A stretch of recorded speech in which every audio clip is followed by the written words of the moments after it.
Image ni taswira ambayo watu wanaokutazama wanaipata kwa mara ya kwanza.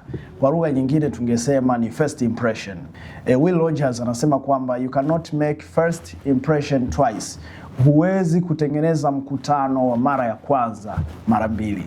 Kwa maana kwamba image inaundwa na vile unavyoonekana, unavyovaa, wakati mwingine pia unavyozungumza, lakini pia hata kwenye mitandao yako ya kijamii inavyoonekana kwa mara ya kwanza. Hii ina nguvu sana kwenye brand yako kwa sababu watu wanachukua maamuzi kwa kile wanachokiona kwa mara ya kwanza. Image mara nyingi unaweza ukadanganya, lakini ipo element ya pili ambayo inaitwa character, ambayo hii sasa ni real you, ni wewe halisi, ambaye kimsingi tunaweza tusikuone na tunaweza tusijue wewe ni nani kiuhalisia.